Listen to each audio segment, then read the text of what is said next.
Hi, my name is Destiny Schmidt, and for my weighing the options, I chose fast fashion, sustainable fashion, and secondhand fashion.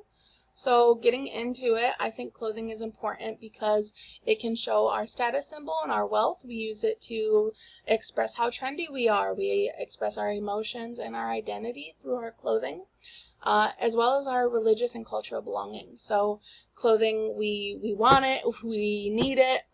It's so important in all of those different ways. So it is in high demand. And I have a pretty big quote here. It says, "The fashion industry is one of the most polluting industries globally, contributing significantly to environmental degradation. All stages involved in the production, packaging, transportation, and sales of products and their use by customers and final disposal can potentially cause environmental pollution." So just to shorten that a little bit, it's saying that every stage in clothing's life cycle is harmful to our environment. There's mass pollution in every stage of the life cycle of clothing. So it's very important that we talk about this and understand this.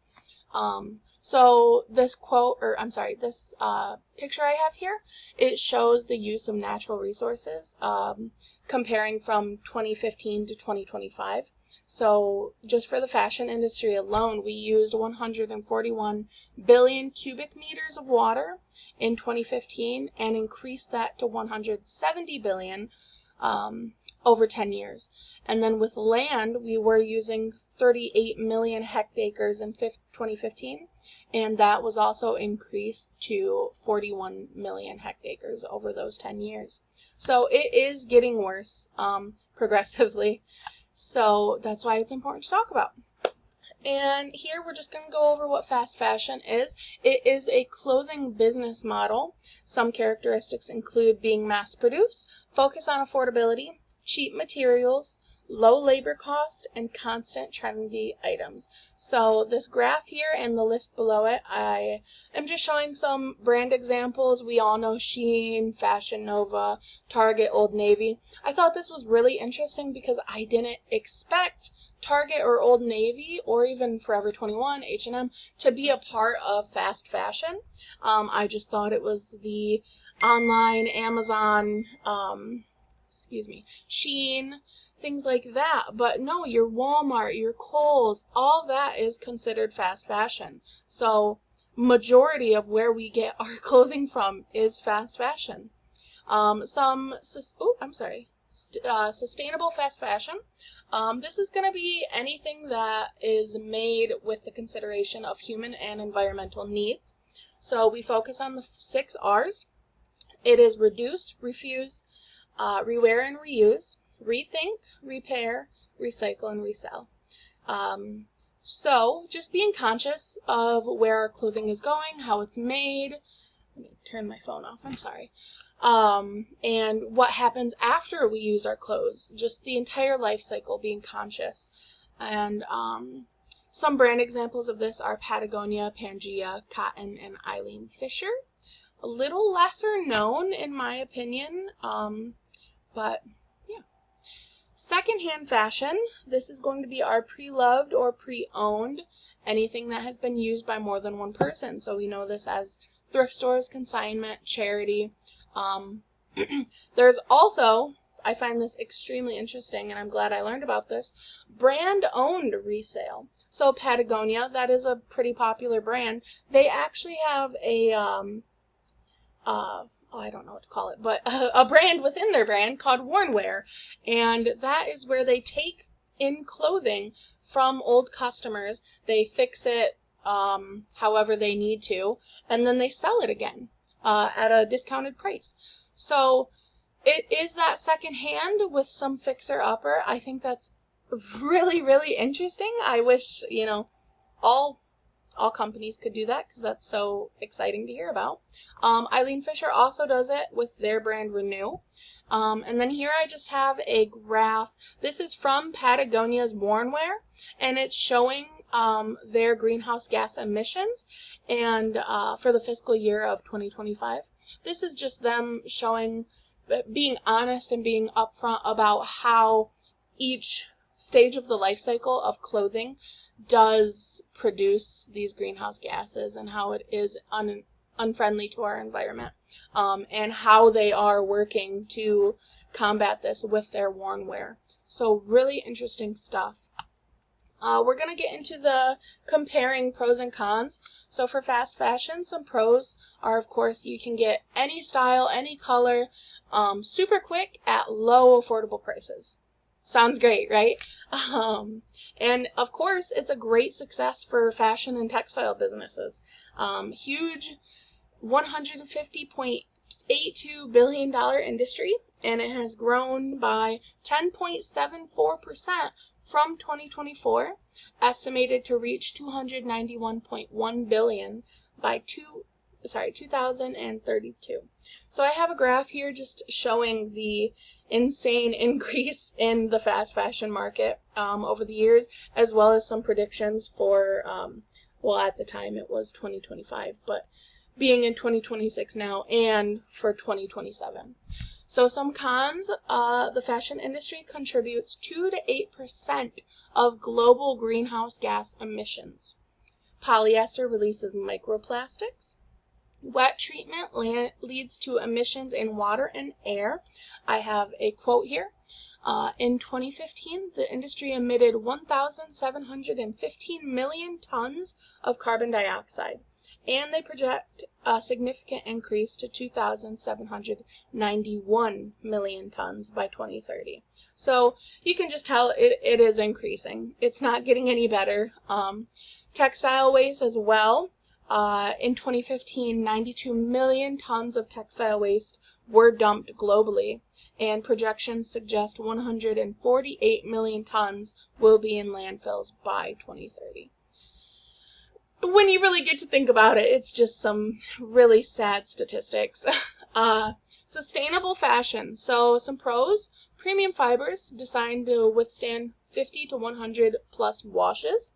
So far more than fast fashion, excuse me.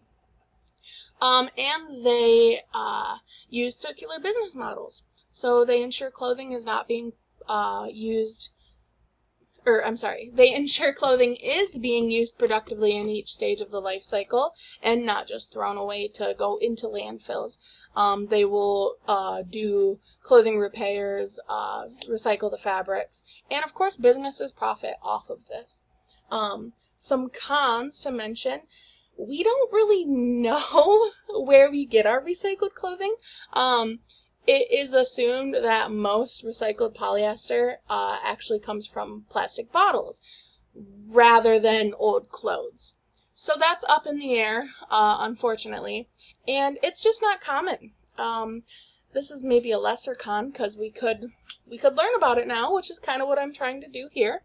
Recycling technologies that can maintain the original quality of the textile are still in their infancy. So again, it's not common, and less than 1% of old clothes are turned into new ones. That kind of goes into what I was saying about where do we get our recycled clothing, if it is more from plastic bottles or from old clothes.